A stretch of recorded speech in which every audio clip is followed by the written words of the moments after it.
Bonjour! Alors, on se dit un premier coucou de ce nouveau vlog livresque. On est le samedi 13 septembre, après-midi, post-boulot et début de mes vacances! Alors ça, je suis très heureuse, ça va faire vraiment du bien. Je sens que je vais avoir besoin de me reposer beaucoup au début de mes vacances pour juste décompresser. Donc, on verra si j'arrive à lire beaucoup. C'est possible pendant cette période-ci qu'il y ait plus de vlogs qui sortent, donc plus souvent, mais je ne me mettrai pas ce que j'avais fait à cet été avec un vlog par jour, mais juste que dans le fond, je risque de potentiellement avoir plus de temps pour peut-être vous faire du contenu. Ou non, dépendant. Mon copain a le congé en même temps que moi, donc fait qu'on va aller faire des choses qui ne vont pas nécessairement être à vous présenter. Et ben voilà, donc je commence cette semaine-là. J'ai déjà une lecture en cours, puis j'ai juste comme un petit peu un blanc sur le nom de l'auteur, mais je pense que je serais pas pire pour le faire de mémoire. Donc, j'ai commencé à lire Voodoo parce que c'est devenu disponible sur la plateforme Nextory. Il n'est pas encore sorti ici. Je pense même pas qu'il est prévu encore en livre papier au Québec. Mais c'est le deuxième tome de la série qui commençait par Hildur de Saturam. Quelque chose comme ça. Je vais vous mettre la couverture. Donc, le deuxième tome s'intitule Rosa et Björk. Et on va retrouver, en fait, l'inspectrice Hildur, je me souviens plus de son nom de famille, qui a grandi dans les fjords de l'ouest, je crois, de l'Islande, et qui a grandi dans un contexte assez particulier. On apprend au cours du premier tome à découvrir un peu mieux sa famille, puis qu'est-ce qui a marqué son enfance. Entre autres, le fait qu'il y a eu une disparition de ses sœurs quand elle était plus jeune et qui n'a jamais été élucidée.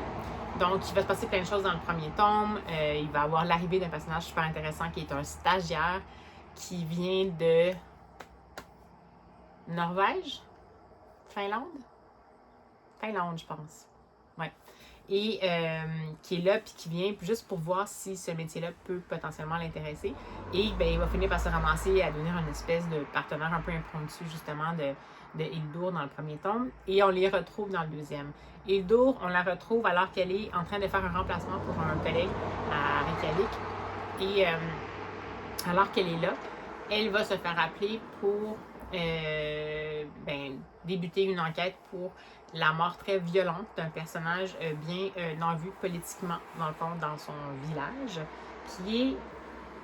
Je me souviens déjà plus. C'est Hermansson, quelque chose comme ça. Donc, c'est quelqu'un qui était un politicailleux bien en vue et qui s'est fait, en fait, tirer alors qu'il faisait du ski dans une piste avant un grand événement sportif. Et bien, étant donné qu'elle, habituellement, elle est une des policières qui est spécialisée habituellement dans l'unité pour les retrouver les enfants perdus. Je trouve que c'est ça que c'est son unité. Mais ils n'ont pas tant de ressources que ça à l'endroit où elle est. Donc, comme elle était en remplacement avec Reykjavik, mais qu'il y a ce gros événement-là qui va nécessairement être publicisé, c'est un personnage public et tout, ben là, elle est rappelée pour essayer de retrouver qu'est-ce qui se passe. Elle est vraiment contente de retourner là. En même temps, on sent, comme il y a beaucoup de parallèles, puis ça fonctionne encore comme le premier tome, c'est-à-dire que on va se promener vraiment du passé au présent. Il y a plusieurs moments dans l'échelle de temps qu'on va retrouver. En niveau 12, c'est toujours un peu plus difficile pour moi. Puis j'ai vraiment pas accès à la version numérique, à moins que je la trouve, là, mais sinon, j'ai pas accès du tout à la version numérique. Donc, il va falloir que je sois super attentive. Mais donc, on sent quand même que en arrière-fond, la fameuse affaire de disparition, c'est ça, elle est comme pas, c'est pas résolu, mais c'est encore comme un peu au menu. Donc, voilà. J'adore l'écriture de cette auteurice-là. Je sais pas du tout, je me souviens plus si c'est un auteur ou une autrice. Vraiment, c'est super bien écrit. Le personnage d'Hildur est intéressant. C'est un personnage qui a comme une hyper acuité, une hyper sensibilité, puis qui a tendance à percevoir à l'avance quand il y a des malheurs qui arrivent. Puis là, on n'est pas nécessairement dans l'ésotérisme, mais on est comme juste dans l'ouverture d'esprit par rapport à l'intuition, disons. Donc, vraiment contente de commencer ma semaine de vacances, entre autres, avec ça. Et ben voilà. Sinon, j'ai reçu quelques livres. J'hésitais à vous faire un book haul parce que, bon, c'était pas nécessairement lu. J'ai des petits nouveaux qui arrivent dans ma pile. c'est pas dans la pile à lire pour celui-là, mais c'est 2 Peter May, donc celui-ci que j'ai lu il y a pas très longtemps, il y a 1 ou 2 vlogs, de Chessman, donc le tome 3 de la Lewis Trilogy. D'ailleurs, je vais essayer de penser à vous mettre le lien vers le vlog où j'en parle.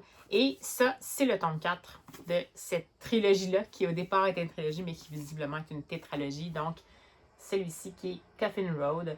Et je pense pas qu'on va suivre encore Finn McCloud, mais on va suivre le détective Sergeant Gunn, G-U-N-N, qui travaille là, d'après ce que je peux voir, qu'on avait vu dans les autres, voyons, tomes de cette trilogie-là, cette écriture. Donc, ça, j'ai ça pour plus tard, trop hâte. Ensuite, ayant lu le fameux Margaret Atwood que j'ai lu, dont je vous ai parlé, qui était vraiment singulier, j'ai eu envie d'en lire plus. Et même si j'ai La Servante écarlate ici dans mes étagères, j'ai trouvé ceci qui est un colligé de certains de ses essais. Ça s'appelle The Tent, donc de Margaret Atwood. Et c'est présenté comme... c'est vraiment comme des bribes de prise de position sur différents sujets. C'est vraiment des super courts, des fois, là, des chapitres, là, voyez-vous. Je ne sais pas si vous le voyez, je ne sais pas si ça focus, mais il y en a des chapitres qui durent à peine 2 pages. Donc, super hâte, qu'est-ce que ça dit? Delightfully pointed mélange of fictional pieces from one of the world's most acclaimed and incisive authors. Donc, finalement, c'est toute la fiction. Donc, c'est vraiment... je pensais que c'était des prises de position ou des essais, mais c'est toute la fiction, puis c'est juste des courtes fictions, mais c'est vraiment des bribes.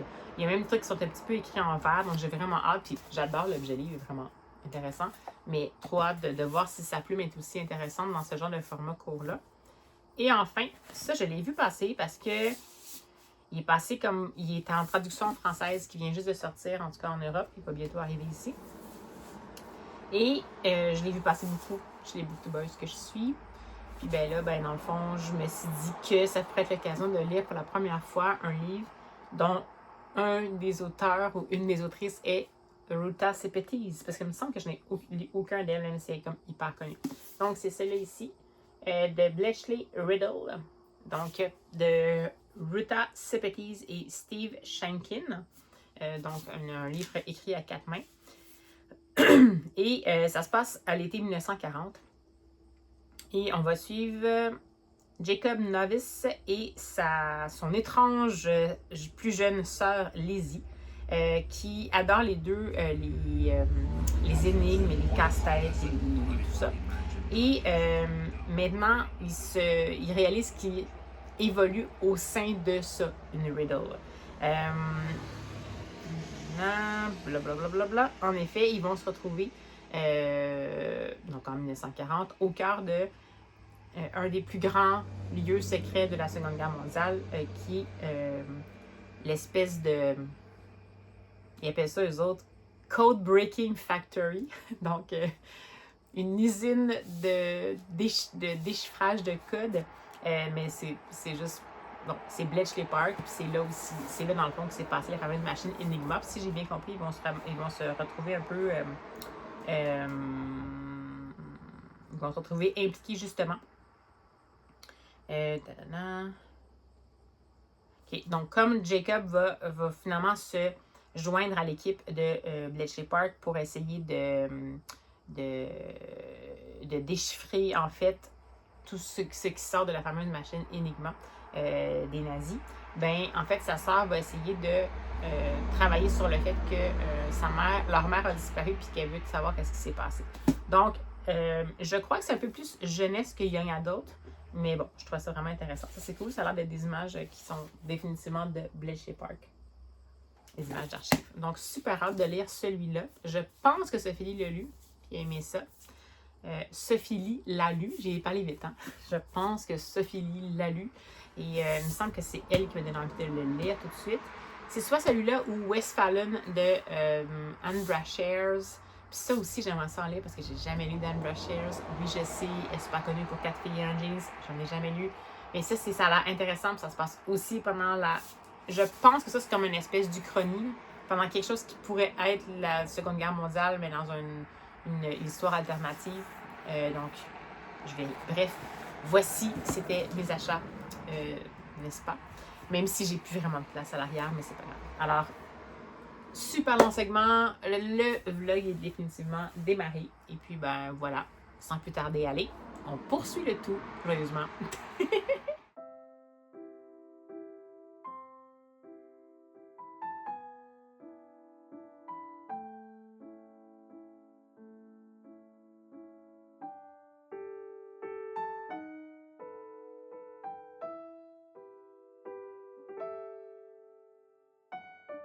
Bonjour! Alors, on est le lundi 14 septembre et je suis en vacances, mais comme là, c'est mes journées normales de congé, j'ai pas encore réalisé que j'étais en vacances, mais ça fait une différence parce que j'ai bien dormi cette nuit, donc ça veut dire que la décompression est en cours. Je vais vous faire un petit topo parce que, ben, écoutez, je suis encore en train d'écouter mon... Écoutez, je suis encore en train d'écouter, j'ai vraiment un vocabulaire super varié. Donc, je suis toujours en train d'écouter Rosa et Björk de Satu. C'est Roma, je pense. Je ne sais pas si c'est Rama ou Roma. Bref, je vais vous mettre la vignette. Et j'aime vraiment beaucoup. C'est super intéressant de retrouver les personnages comme j'en avais un petit peu parlé. Et c'est très prenant. Et il y a clairement des liens complètement potentiels et peut-être solides et bouleversants à faire potentiellement avec le premier tome et l'histoire du passé de Hildur. Donc, je vais peut-être pas pouvoir en parler beaucoup au niveau de l'intrigue, mais jusqu'à maintenant, j'adore. J'ai dépassé la moitié. Ben voilà, c'est ma lecture audio en cours. Par contre, j'allais chercher plein de livres à la bibliothèque hier, c'était pas prévu, mais j'ai fini par y aller. J'ai eu une grosse journée hier d'événements sociaux, donc je n'ai pas pris beaucoup, mais bon, voilà. Je suis allée chercher, j'ai demandé en prêt entre bibliothèque un livre que j'ai vu passer uniquement chez Alex Bouquet dans Prada. Elle en a reparlé dans sa pièce à lire, je pense, de l'automne. Elle n'était pas sûre de l'aborder ou pas. Moi, ça fait longtemps que je l'avais dans ma pile à lire, dans le sens, ma pile de livres dont je souhaite auquel je souhaite pouvoir accéder. Et c'est celui-ci. Donc, c'est A Witch's Guide to Burning. Et c'est de... Je sais pas comment prononcer son nom. Aminder Dhaliwal. C'est un roman graphique. Oui, un roman graphique. Je vais quelques planches. Il y a des planches sur fond noir, puis il y en a sur fond blanc. C'est pas nécessairement... La couverture est vraiment superbe. Le visuel à l'intérieur a l'air un petit peu plus carré, avec moins de sensibilité. Mais la raison pour laquelle ça m'intéressait, c'est que c'est un sujet qui est assez particulier. Donc, c'est un monde où on va suivre évidemment une sorcière, comme vous pouvez voir, et c'est une sorcière qui va éventuellement se sentir dépassée par les événements. Donc, ça dit que le travail d'une sorcière n'est jamais terminé quand elle travaille pour les autres. Mais qu'est-ce qui arrive quand une sorcière ne peut pas se tenir à flot, dans le fond, avec toutes les requêtes magiques de tout le monde? Eh bien, elle est brûlée, bien sûr. Mais quand une... Qu'est-ce que ça dit? Ok, elle est littéralement brûlée. Donc, on va vraiment s'en rappeler avec le burn-out, évidemment. Mais quand il y a une cérémonie je sais pas ce que je traduis, puis c'est pas très bon. Une cérémonie de... pas immolation, mais en tant que telle, qui est interrompue par de la pluie dans la vallée de la Camomille. Une sorcière est laissée en état très avancé dans un très mauvais état, finalement, à l'endroit où on faisait l'immolation. Et ça va être la responsabilité d'un sorcier docteur et d'un ami crapaud de sauver cette sorcière-là et d'essayer de la ramener tranquillement à la santé. Donc, bon, je m'excuse pour la traduction un peu boboche, mais en gros, c'est ça. Puis, c'est sûr que c'est bien sûr une métaphore par rapport au burn-out. Puis, c'est un parcours, je crois, que l'autrice par lequel l'autrice est déjà passée. Puis, c'est vraiment intéressant parce que ça semble être un univers qui est vraiment créé complètement. Et donc, je ne sais pas jusqu'à quel point ça va être... les allusions vont être discrètes et bien intégrées ou ça va vraiment être juste comme un livre de croissance, pas de croissance, mais un genre de témoignage pas très subtilement habillé de magie, mais j'espère que ça va être la première option et non pas la deuxième. Puis ça dit ici que ben, elle était connue, puis ce titre-là me disait quelque chose, elle était connue, cette autrice-là, pour son ouvrage Cyclopédia Exotica. Je mettrai la vignette, je suis sûre que la couverture vous dit quelque chose. Donc ça m'intéressait. Évidemment, ça me fait un peu peur parce que c'est une réalité quand même qui peut troubler, une réalité qui peut avoir des résonances potentielles en moi, mais on va voir. J'étais bien intriguée. Puis là, ben, dans le fond, je l'ai pour 3 semaines, c'est non renouvelable. Donc, je prends une chance. Je me forcerai pas si je vois que je suis pas dans le mood, mais si je suis dans le mood, j'aimerais beaucoup, beaucoup le découvrir. Sinon, je suis passée à la bibliothèque parce que j'avais une réservation. Puis ça, je l'ai vu passer. Je me souviens pas où j'ai vu passer ça. Ça doit être chez une booktubeuse européenne parce que c'est publié chez Glénat en français. Et c'est le visuel qui m'intéressait beaucoup, beaucoup, beaucoup. C'est peut-être même chez Alex Buchanan Prada, mais c'est cet ouvrage-ci. Donc, c'est Downlands de Norm Conillo. Et, ben, je sais pas, la couverture est vraiment intrigante. Je vais voir si à l'intérieur, c'est quand même un style différent à l'intérieur. Ça me trouble toujours quand la couverture est vraiment dans un style visuel, puis qu'à l'intérieur, c'est pas ça. Mais là, on n'est pas trop loin de quelque chose qui pourrait bien me parler. On voit ça, à quoi ça ressemble. Certaines planches. Je vais essayer de voir si je peux avoir d'autres...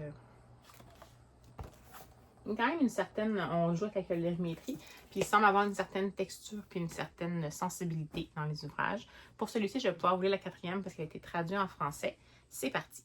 James Reynolds, 14 ans, habite dans un petit village du sud de l'Angleterre. Après le décès soudain de sa sœur jumelle Jennifer, il demeure hanté par sa dernière parole. Elle aurait aperçu un terrifiant chien noir peu avant de mourir. Or, dans le folklore local, l'apparition de cette créature est considérée comme un présage funeste. Avec l'aide d'une vieille voisine, Madame Walker, que les enfants du village surnomment craintivement la sorcière, James se plonge dans l'histoire locale et part à la découverte des légendes, croyances et faits divers des hameaux avoisinants. Ses investigations le mèneront bien au-delà de ce qu'il aurait pu imaginer. Puis ça dit que ça s'inscrit dans une tradition littéraire typiquement britannique et que... mais avec une touche vraiment de modernité qui pourrait rappeler, ça dit ici, l'univers de Twin Peaks de David Lynch. Puis c'est indiqué que c'est présenté un peu comme un conte surnaturel et un récit d'apprentissage. Donc ça me disait bien. C'est surtout le visuel qui m'avait intriguée. En plus, c'est un format qui était atypique là, pour Glénat, un format tout en long. Donc bibliothèque, je l'ai emprunté. Et comme je passais là, j'ai comme réalisé que je vous ai présenté un livre au début du vlog que j'avais acheté de Peter May, pensant que c'était le 4e tome de la série de Lewis Island. Mais en fait, celui que j'ai acheté, qui est Coffin Road, c'est un stand-alone, donc c'est un tome unique. Mais peut-être que je l'avais dit aussi, je me souviens plus, un tome unique, mais qui se passe quand même sur Lewis Island, puis qui met en vedette le policier qui est sur cette île-là. Mais là, il y a vraiment un 4e tome, une espèce de sequel de la trilogie de l'île de Lewis, donc la trilogie écossaise en français de Peter May. Et c'est celui-ci, donc Black Lock de Peter May. Et c'est une... ça dit que c'est un retour explosif de Finn MacLeod dans le brooding landscape of the Hebrides.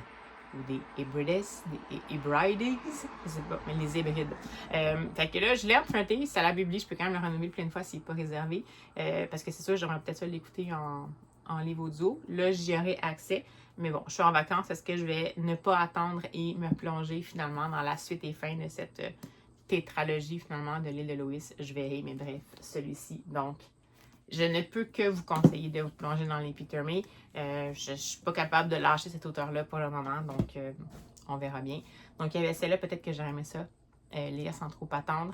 Il y avait le 3e tome de la saga His Dark Materials de Philip Pullman, donc qui est The Ember Spyglass, que j'aurais peut-être aimé ça aussi lire. Peut-être pendant les vacances, mais bien entendu, j'ai tout ça ici. Non, je me trompe. Là, puis ici, qui est ma pièce à lire du Pumpkin Autumn Challenge. Donc, je ne sais pas si je vais alterner entre ça puis des livres papier. Vu que je ne les ai pas nécessairement en audio pour ceux-là, je vais voir. Mais c'est les vacances, pas d'obligation, pas pas de contraintes, je vais y aller vraiment au feeling. Puis ben vous allez voir, comme je vous disais, là, on va voir comment ça va. Est-ce que je vais lire plus ou je vais juste prendre plus mon temps pour lire? Est-ce que ça va vouloir dire qu'il va y avoir plus souvent des vlogs ou ça va garder la même fréquence? Seul l'avenir le dira. Alors ben voilà, sans plus tarder, ben, je poursuis ma journée de vacances. À plus tard! Bonjour! Alors, on est toujours le lundi 14 septembre.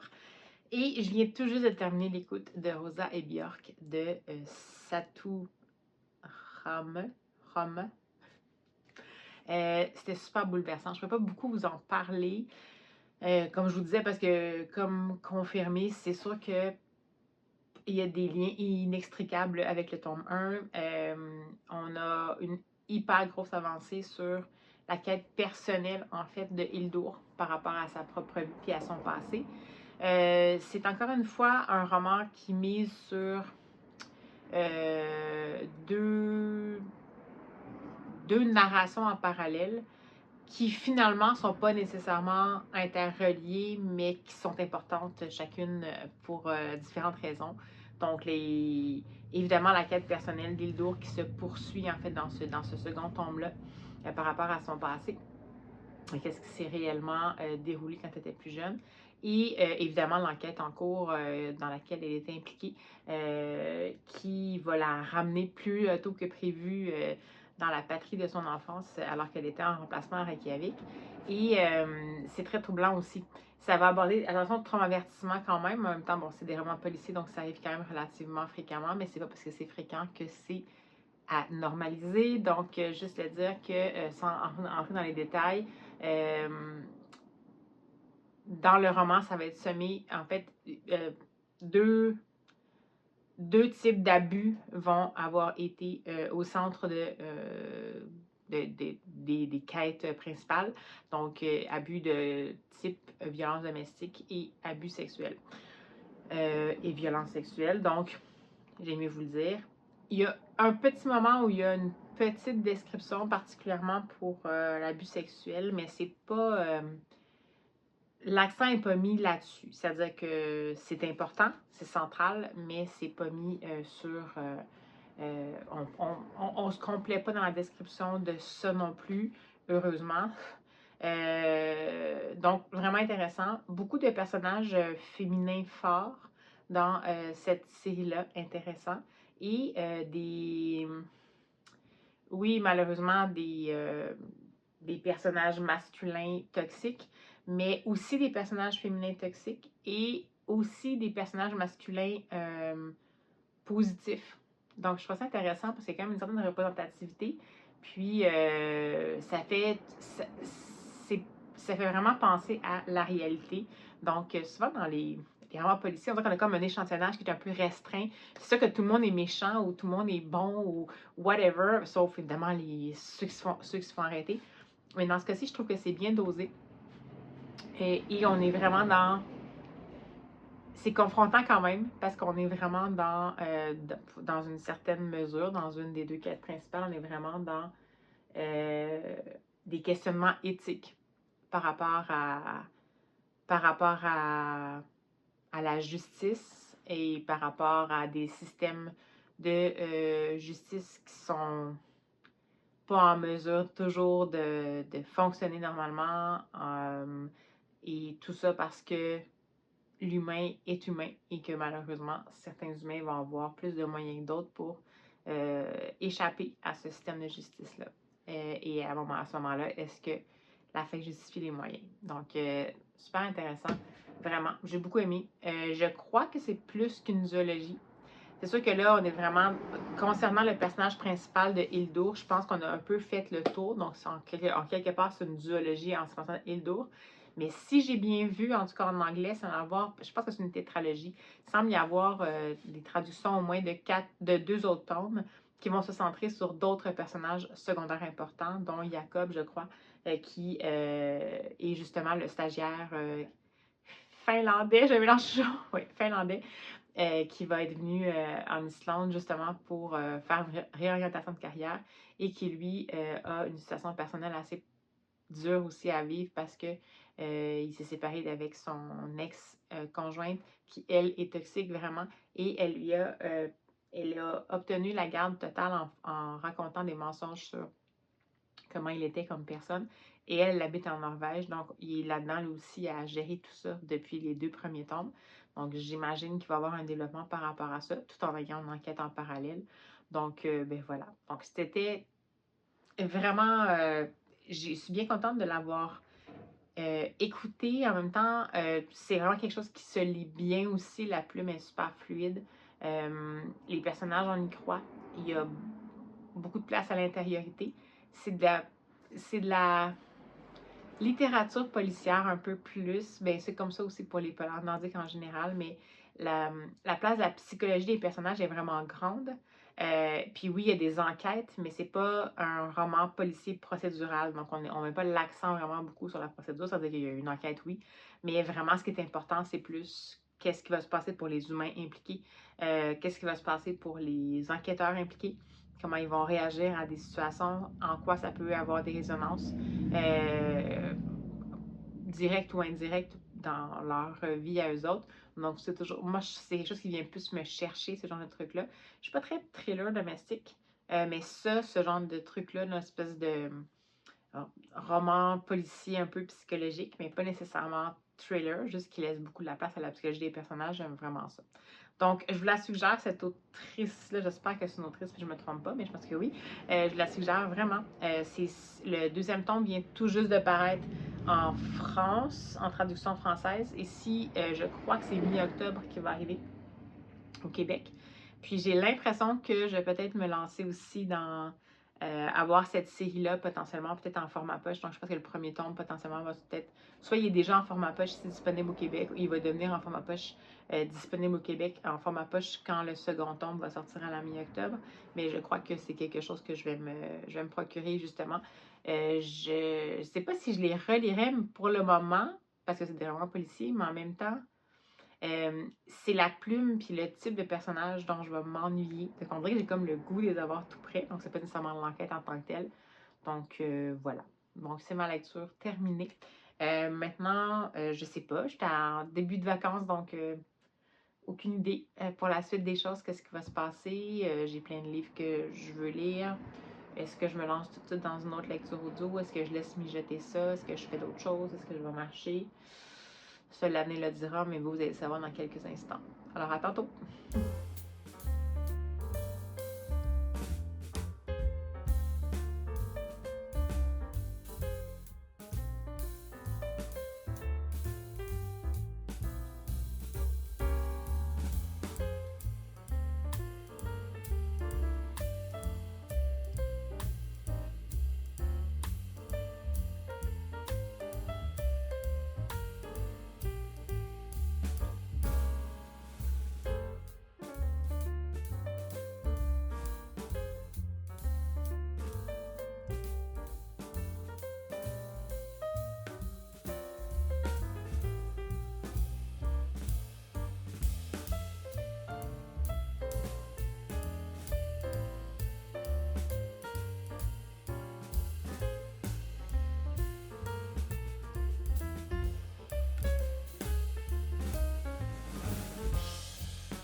Bonjour.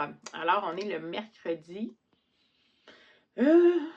16 septembre et on est en avant-midi. Vacances, donc, horaire un peu déconstruit. Hier, on est allé se promener, vous avez vu des petites images. En fait, on est allé dans une municipalité qui s'appelle maintenant Knowlton, mais qui s'appelait avant Lac-Brome. Donc, c'est vraiment un endroit où, en fait, c'est là que l'autrice Louise Penny met de l'avant pas mal ses livres. Je sais pas s'il y a des... Je pense pas qu'il y a beaucoup de... Je pense pas que c'est le fameux Three Pines de sa série, mais il y a comme une inspiration qui est là, parce que ça n'a pas été tourné là, la série Three Pines, l'adaptation en série. Ça a été tourné, il me semble, à Saint-Armand, mais qui est quand même dans les cantons de l'Est. Bref, on va là souvent à cause de la librairie. Puis là, il y avait un petit café, mais finalement, c'était correct, mais tout ça. Puis on a passé un bon moment ensemble, mon copain et moi. Puis, ben, en fait, je me rends compte que depuis le début des vacances, en fait, je lis pas. Parce que, ben, je sais pas, je profite de tout le restant. C'est pas tant que je vois tant de monde, mais je sais pas, je me suis mis à réécouter de la musique, je vais courir un peu plus. Je m'intéresse à des séries. Je suis retombée dans l'espèce de vortex parce que là, il y a le nouveau volet de la série Good Omens qui éventuellement va arriver, qui met en scène David Tennant et Michael Sheen, deux acteurs que j'aime vraiment beaucoup. Puis autour de la série autour de laquelle il y a un énorme fandom et phénomène. Puis là, évidemment, ça commence à popper un peu partout. Puis là, ben, je suis comme tombée dans cette espèce de d'hâte de voir cette suite-là. C'est tellement une histoire forte. Puis, tu sais, quand on parle de romance, slow burn, c'est pas vraiment slow burn, mais quand même. C'est plus enemies to lovers, mais pas vraiment. C'est quand même assez... L'univers est intéressant, puis il y a ça, puis ces deux acteurs-là sont tellement charismatiques, sont tellement marquants que ce qu'ils nous transmettent comme expérience comme spectateur, c'est comme on a de la difficulté à s'en détacher. Ça m'a fait la même chose quand j'avais écouté la série Sherlock avec Benedict Cumberbatch et Martin Freeman.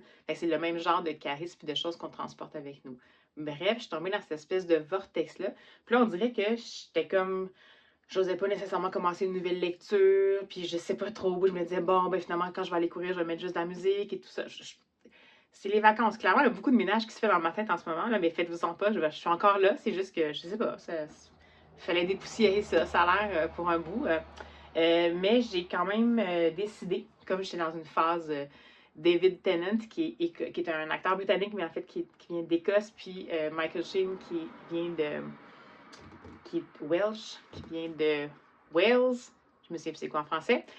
En Angleterre, ben dans le fond, je m'étais dit, je vais rester. Si je me trouve un livre qui me maintient dans cette espèce d'ambiance-là, qui est absolument pas une ambiance de Good Omens, je me suis juste sur les deux interprètes, en fait, là.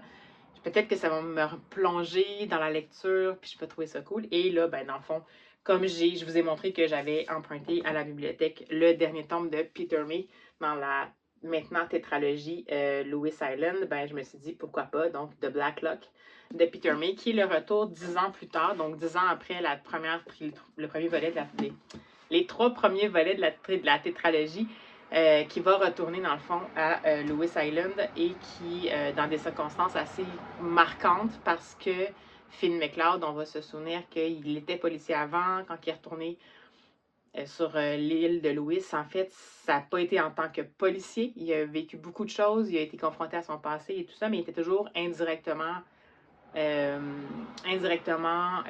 à des enquêtes, même si c'était pas lui qui les menait. Et puis là, ben, cette fois-ci, ce qui va se passer, c'est qu'on va retrouver le corps d'une vedette, une jeune femme. On va retrouver le corps d'une jeune femme qui est décédée et qui malheureusement a été très brutalement victime d'un abus sexuel brutal. Et en regard de ça, ça va pointer vers, là, je sais pas si ça divulgage, mais un peu, mais je n'aurai pas trop de détails, mais vers le fils de Finn McCloud. Et évidemment que là, ben, Finn McCloud n'était plus sur l'île de Lewis, il avait fini par requitter l'île. Mais ben là, il va retourner pour essayer de voir s'il n'est pas capable de sauver un peu la réputation de son fils, parce qu'il a comme appris que son fils avait eu une aventure avec cette jeune femme-là. Donc, on est là-dedans, mais là, on retrouve encore une fois l'Écosse, bien sûr, mais plutôt plus particulièrement toute l'ambiance des petites îles isolées. Puis avec ce fameux narrateur qui est Peter Forbes, qui a un accent absolument envoûtant, donc qui nous fait vraiment plonger dans l'ambiance. Donc, je pense que c'est la bonne chose. Puis je pense même que je courrai peut-être pas avec la musique tantôt, je vais peut-être me laisser cette ambiance-là pour vraiment bien me plonger, puis avoir envie de le poursuivre même en papier. Sinon, hier, ben, vous m'avez vu me promener dans la librairie et ben, quand je vais là, je prends toujours au moins un livre pour soutenir. Je trouve que c'est une librairie vraiment intéressante et tout, puis qu'il y a des belles initiatives. Puis là, dans le fond, je savais pas trop quoi prendre parce que il n'y a pas rien qui m'inspirait, mais j'ai vu qu'il y avait un roman graphique qui est O'Neill et je l'avais connu avec The Moth Keeper. Je vais vous le montrer si j'arrive à focusser. Donc, The Moth Keeper, qui était une super belle fable intéressante sur un peu le... Ben, évidemment, quelqu'un par rapport à une quête, un destin, mais c'est surtout sur le peuple du jour et le peuple de la nuit. C'est super intéressant. Puis là, elle a sorti, il y a un nouveau titre qui est sorti de Kay O'Neill, et c'est celui-ci, ben nouveau, peut-être pas si nouveau que ça, là, mais c'est, je vais le montrer comme il faut, A Song About You and I. Donc, on est quand même dans la romance, encore une fois, là, mais c'était pas nécessairement prévu, c'est juste que j'avais vraiment beaucoup aimé qu'est-ce que Kay O'Neill proposait comme création. On va pas nécessairement le voir, c'est pas très éclairé en ce moment, mais c'est un peu ça le visuel. Je sais pas si on va voir. Ça met de l'avant, je pense que c'était le cas aussi dans The Moth Keeper, mais ça met de l'avant le personnage principal qui utilise le pronom they, donc un pronom qui est non, ben, en fait, qui est comme l'équivalent de yel en français. Donc, j'imagine que c'est un personnage qui s'identifie en tant que personne non-binaire. Et cette personne-là s'appelle Rowan. Et Rowan est voyons, je vais dire, un garde de forestier. Le rôle du garde forestier, c'est toujours de protéger évidemment la forêt et tout ce qui est là. Puis éventuellement, lors d'une mission qui va de son quotidien, en fait, le personnage de Rowan va faire une action qui va involontairement blesser son cheval, je crois. Son cheval volant. On est dans un monde de fantasy, là. Son cheval volant. Et il va être temporairement dans le fond, il va avoir un mandat temporaire qui va le faire se rendre plutôt sur la limite extérieure du monde dans lequel il évolue, dans le fond, dans lequel Rowan évolue. Et Rowan va devoir travailler en collaboration avec un berger qui s'appelle Léoné, ou une bergère, je ne sais pas. Éventuellement, plus ça va aller, puis plus Rowan va se poser des questions sur est-ce qu'il est vraiment, est-ce que son travail est vraiment un travail qui fait en sorte qu'il est là pour défendre la bonne cause, qu'il est un héros et tout ça. Puis en côtoyant Léoné, il va finir par en apprendre de plus en plus sur ses envies, sur sa quête et tout ça. Puis bien évidemment, il semble avoir un lien autre, un lien qui au départ est amical, mais qui peut-être va être un peu plus. C'est toujours très bienveillant, très poétique, puis assez profond actuellement quand même comme proposition. Donc, je suis bien contente de l'avoir pris. C'est paru, ouais, 2025, c'est ça. C'est son plus récent. C'est le plus récent titre de Kay O'Neill. Et j'ai trouvé ça, puis je ne peux pas m'empêcher de le prendre, puisque c'est vraiment cute. J'ai trouvé un signet, c'est pas comme si je n'avais pas assez, mais c'est pas grave, il est trop mignon. Je vais peut-être le mettre avec un fond du livre Kay O'Neill, mais c'est ça ici, là. Je sais pas si on le voit bien. Je vais essayer de faire le focus en cachant ma face. Non, je vais prendre ma main, je pense. An Incorrigible Girl. Donc, je sais pas si vous voyez, là, il est comme un peu gold. C'est super cool, puis c'est recto verso. Puis ça vient de... c'est le dos d'un livre qui vient de la Bodleian Libraries de l'Université d'Oxford. Puis c'est fait par Flame Tree Publishing. Puis je trouve ça juste super cute, donc je l'ai pris. En plus, ça fonctionnait avec... N'est-ce pas ici? Non? N'est-ce pas? Alors voilà où j'en suis. Donc, long segment. Ça se peut qu'il y ait juste 2 lectures dans ce vlog-ci. Puis juste de l'ambiance. Mais c'est les vacances. Fait que j'en ambitionnerai pas. Je me forcerai pas. J'espère que ça va vous aller. Puis, ben, on se retrouve dès que j'ai avancé un peu plus dans le nouveau Peter May. J'ai vraiment pas pu résister. Je me suis dit, aller plancher dans l'Écosse. Fait que voilà. Bon, ben, à tantôt.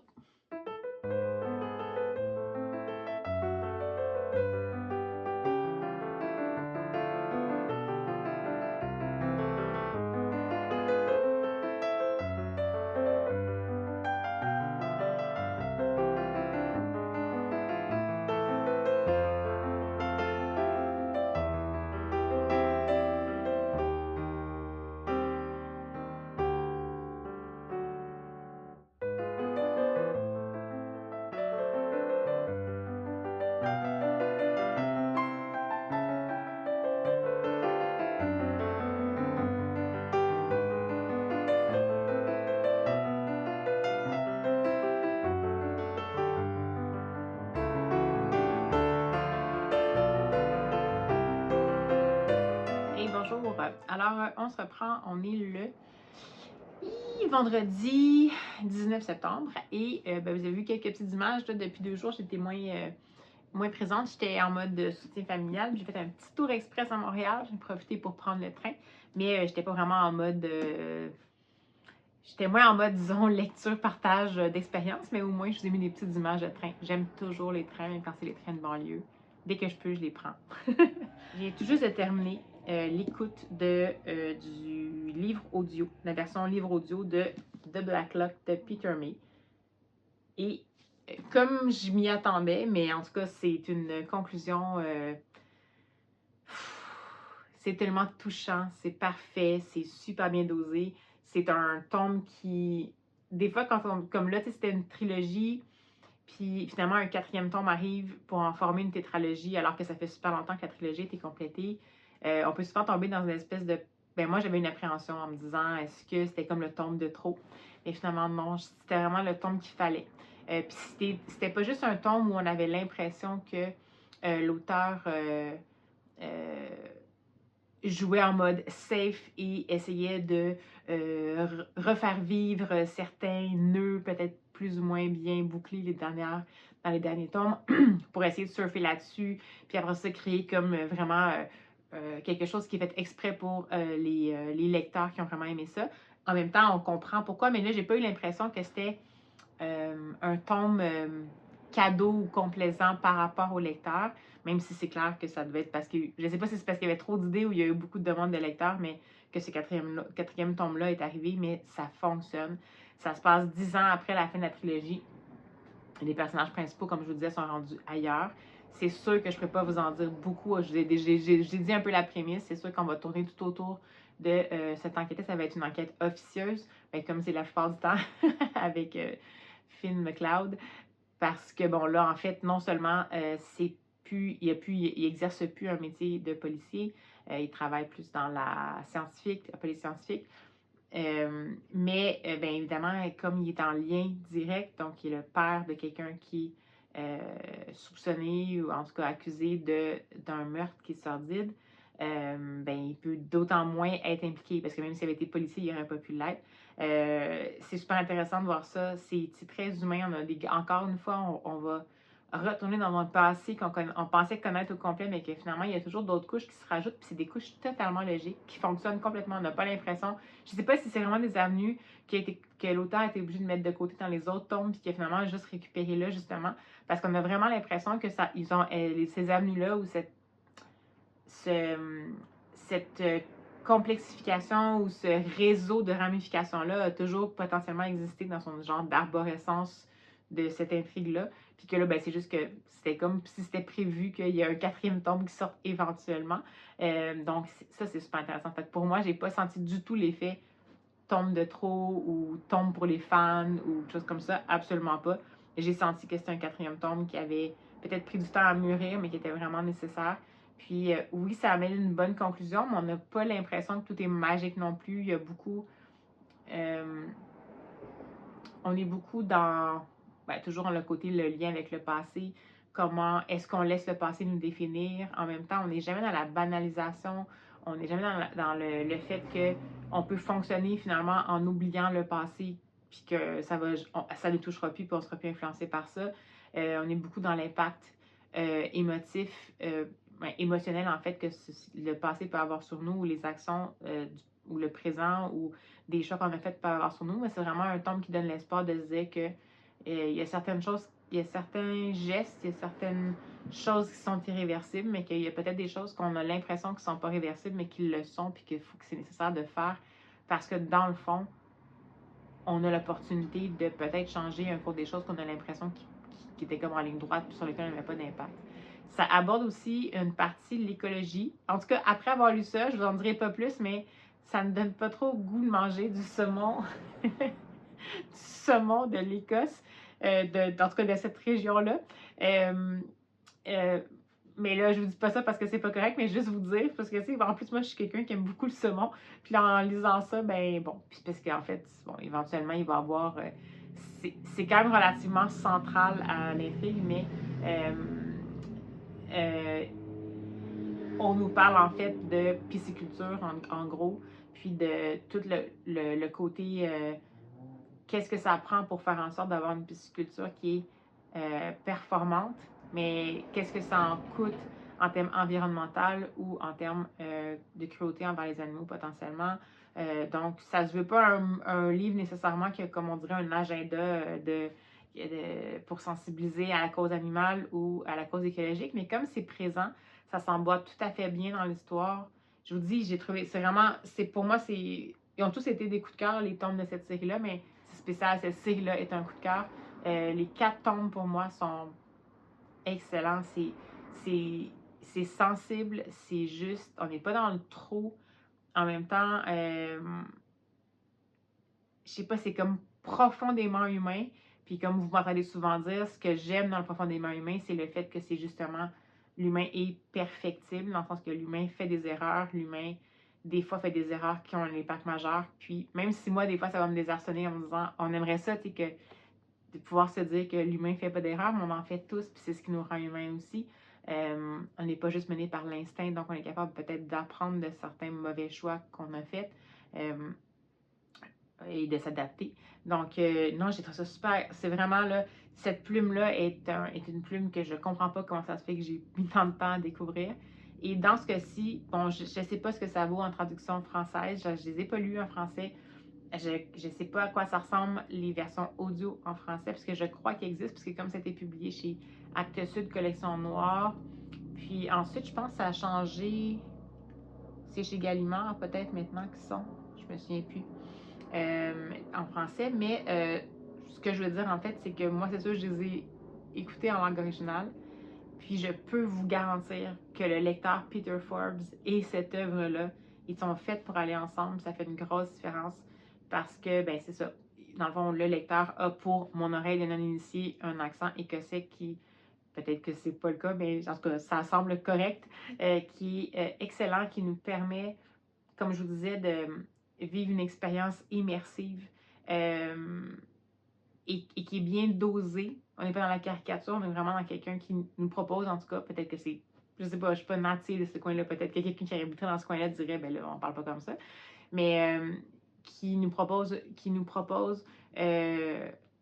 une approche, une voie pour ça qui, en ce qui me concerne, fonctionne exactement avec comment je perçois potentiellement ces vies-là que Peter May essaie de nous faire découvrir. Donc, les humains qui essaient de faire nous découvrir, l'ambiance aussi de où c'est, comment ça se passe, la vie de petits villages, mais aussi la vie d'insulaire. Puis on dirait que ça vient contribuer à ça, que ce soit par des billets potentiellement peut-être ou de préjugés, mais peu importe la façon dont c'est fait avec, disons, respect et sérieux, je trouve, ce qui est proposé par le narrateur. En même temps, ça fonctionne tellement. Puis les deux ensemble, je trouve que ça fait simplement sublimer, en fait, la proposition originale, en fait, de l'histoire de Peter May. Donc, j'ai adoré ça. C'est excellent, comme vous pouvez le voir. Je suis totalement triste de quitter ces personnages-là. En même temps, il arrive tellement d'affaires intenses à ces personnages-là que je me dis, je sais que c'est juste des personnages, mais dans ma tête, je me dis, tant mieux s'ils n'en ont pas plus que ça. C'est correct. Mais bon, c'est ça. Disons que. Ouais, définitivement un coup de cœur. Puis ben, je vais avoir de la difficulté nécessairement à me plonger dans une autre lecture. De toute façon, on est rendu vendredi, puis habituellement, je termine le contenu pas mal dans ces eaux-là. Mais je vais peut-être voir, peut-être que je vais regarder si je lis peut-être un autre petit truc pour vous le faire découvrir. Puis sinon, ben, ça aura été une semaine plus tranquille parce que bon, je suis en vacances. Puis il y aura eu 2 belles et grandes lectures. Belles. Prenantes, lectures prenantes, dans le fond, dans le fond, au sein desquelles je me suis laissée bercer, par lesquelles je me suis laissée bercer, puis que je me suis juste délectée en fait de la plume qui était utilisée pour me raconter tout ça. Donc, ben voilà, je vous dis à dans quelques instants pour vous. On verra bien si ça va venir avec d'autres avis lecture.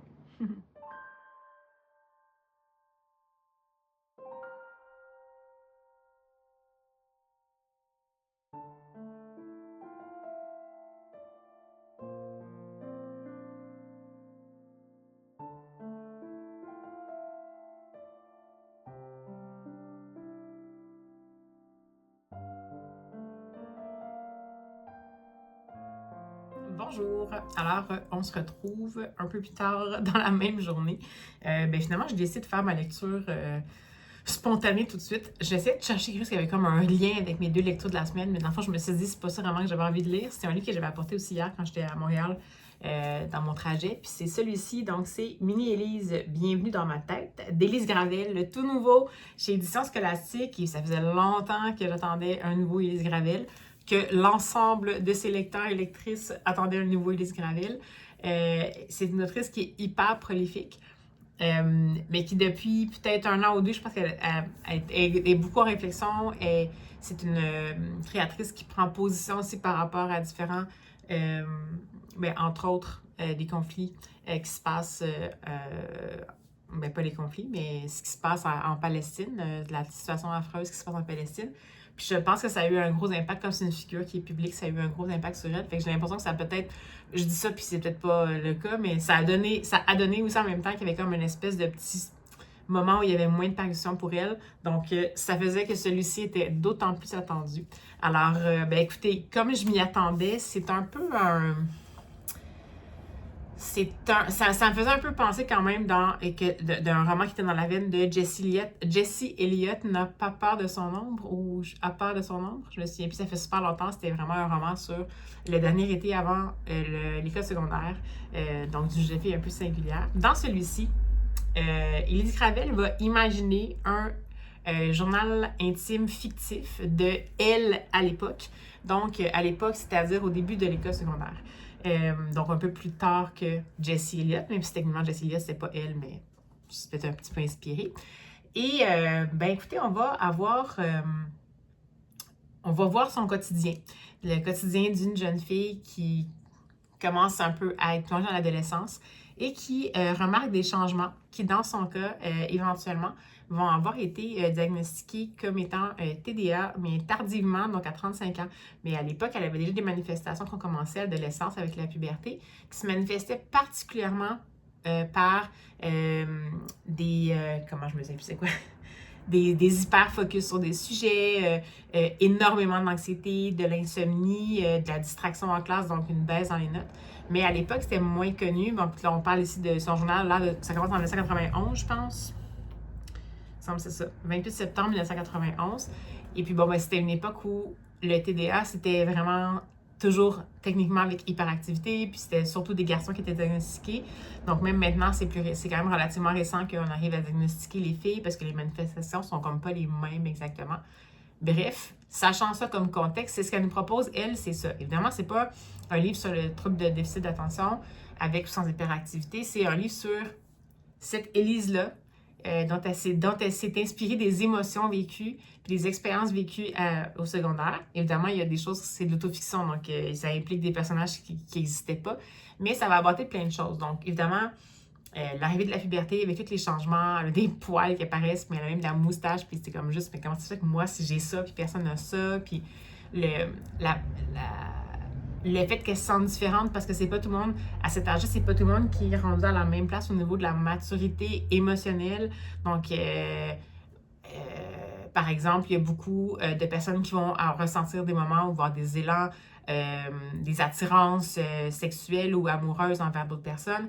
Puis, la Élise de ce roman-là, en fait, est pas dans cette réalité-là. Puis, à l'époque, c'était pas non plus, on n'était pas beaucoup non plus dans la diversité, c'est-à-dire que la représentativité. Je dis ça à l'époque parce que moi, c'est pas mal. Je pense que tu es un petit peu plus vieille que moi, mais pas beaucoup.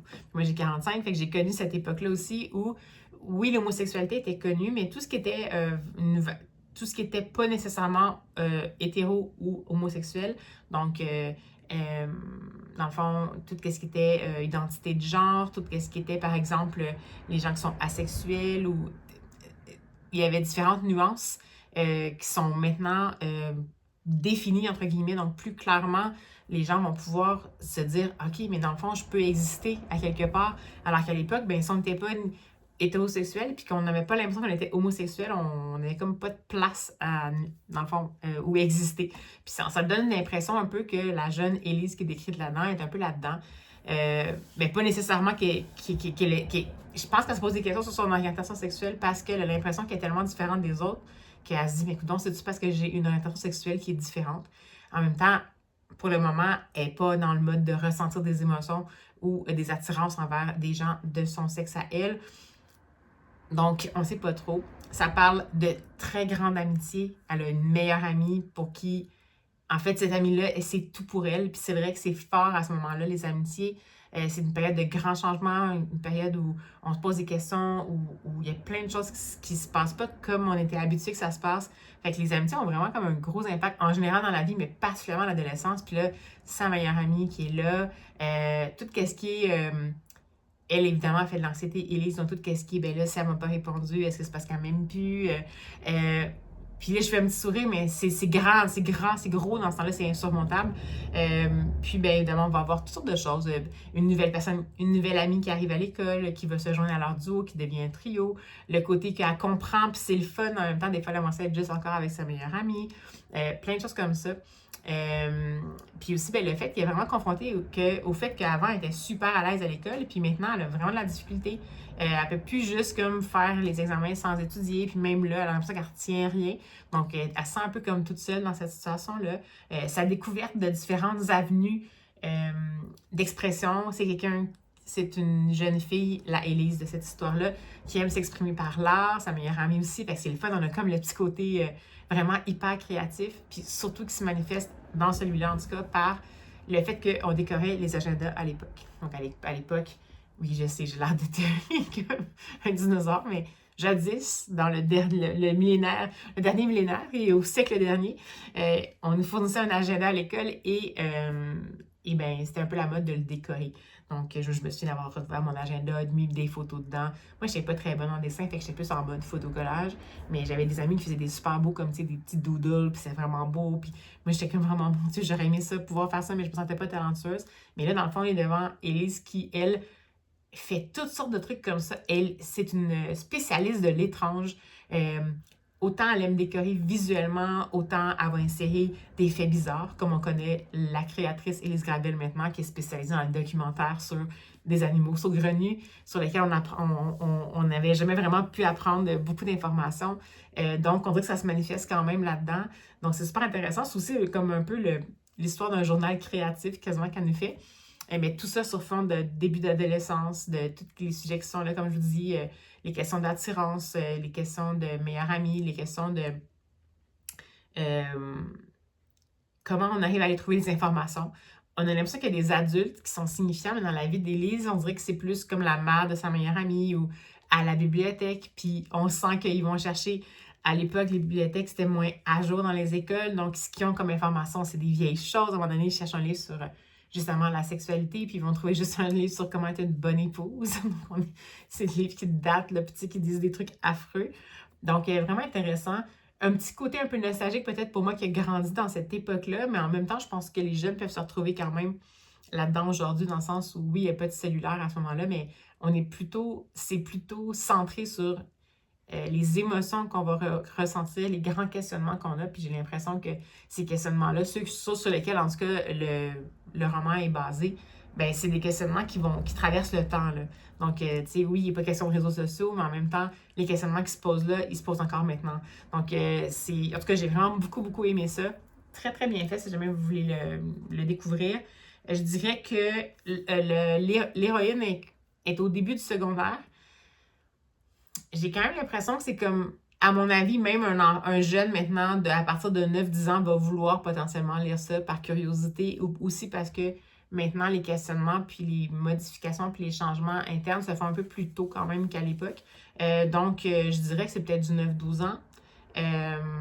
Ça aborde quand même des sujets, comme je vous disais, de l'attirance, sexualité et tout ça, mais on est vraiment dans les questionnements. Donc, ça peut peut-être aller jusqu'à 14 ans, mais je pense quand même que ça vise plus, en tout cas, de la façon dont c'est fait. Surtout que c'est très rigolo, comique. On est vraiment dans le funny comme ça. Donc, je me dis peut-être que ça vise plus du 9-12, mais j'ai pas l'impression. Puis, c'est comme, ça me fait rire parce que, dans le fond, ouais, mettons comme ça, là. Mais quand je dis 9-12, c'est plus à cause des sujets abordés. Puis peut-être le fait que j'ai quand même l'impression que, en fait, le personnage de la mini-Élise qui est là-dedans, c'est justement une mini-Élise qui se pose des super grandes questions pour son âge, mais qui n'est pas rendue au même aux mêmes enjeux peut-être que ses collègues, puis qu'on va peut-être plus voir que ses collègues, voyons, oui, je suis rendue une adulte, que ses amis à l'école, que les élèves avec qui elle va à l'école. Donc, ça me faisait un peu penser au questionnement qu'avait peut-être Aurélie Laflamme, mettons, en secondaire 4, mais tu sais, qu'elle trouvait qu'elle était comme un peu un extraterrestre parce qu'elle, justement, elle était pas en mode genre j'aime tous les gars, puis je veux sortir avec quelqu'un, puis j'ai jamais eu des mois, puis je suis pas, j'ai l'impression que j'ai pas de passion. Donc, on est vraiment là-dedans, puis j'ai l'impression que ça peut commencer à se poser ces questionnements-là, peut-être un petit peu plus comme fin primaire, fin d'école primaire, mais ça se poursuit, puis c'est vrai que c'est un peu flou. Dans mon souvenir, j'ai l'impression que ça peut aller jusqu'à 14. Puis après ça, t'en as d'autres des questionnements. Ça fait juste ceux-là vont s'approfondir. Mais bref, ce que je veux dire, c'est que ça vise un petit peu plus peut-être le tween ou le début de l'adolescence. Mais je suis une adulte, puis j'ai vraiment adoré ça. Évidemment que comme enseignant, je pense que c'est super d'avoir ce livre-là, même dès le troisième cycle du primaire, bien entendu. Puis pourquoi pas au secondaire, même si, a priori, il va être lu quand même, ça va être le fun. Élise Gravel est vraiment, je trouve, toujours un bon dosage là-dedans pour faire en sorte qu'on s'attache aux personnages. C'est des personnages qui sont singuliers, mais c'est toujours... On n'a jamais l'impression qu'ils sont là parce qu'il fallait un personnage singulier. Ça fit, ça coule, c'est fluide, c'est crédible, c'est juste, c'est amusant, en même temps, c'est émouvant des grands bouts, surtout que là, ça va aborder vraiment des choses que la jeune Élise de ce roman-là vit seule un peu, son anxiété, la perception qu'elle a l'impression qu'elle n'est pas capable de suivre, alors que techniquement, elle a toujours été une jeune fille super intelligente et tout. Donc, je ne peux que vous suggérer ce livre qui est sorti, il me semble, autour du 12 août, donc ça doit faire près un mois, donc c'est encore potentiellement dans les nouveautés, peut-être à la librairie. Il doit potentiellement commencer déjà à être dans les bibliothèques, donc je vous le remonte, le tout nouveau Élise Gravel, donc Mini Élise, bienvenue dans ma tête chez Scholastique. Et sur ces bonnes paroles, je vais conclure ce vlog-ci. Dans le fond, j'espère que ça vous a plu. C'était une semaine un peu différente. Moi, je poursuis encore mes vacances, donc on va voir à quoi va ressembler le prochain vlog. Mais ben, c'est ça. Voyez-vous, je me suis dit que j'allais pas m'imposer de rythme. C'était un rythme plus lent cette semaine, mais ça fait partie de la vie. Donc, j'espère que ça vous a plu. J'espère que de votre côté, vous avez des très bonnes lectures également. Vous, avez-vous commencé vos lectures d'automne? Est-ce que vous êtes des lecteurs saisonniers? Avez-vous une pioche à lire de l'automne? N'hésitez pas à mentionner des titres si vous voulez dans les commentaires. Ça me fait plaisir d'être inspiré ou puis ça va peut-être inspirer d'autres mondes aussi pour les lectures. Puis, ben, c'est ça. Je vous souhaite surtout des superbes lectures. Puis, ben, nous, on se dit à la prochaine.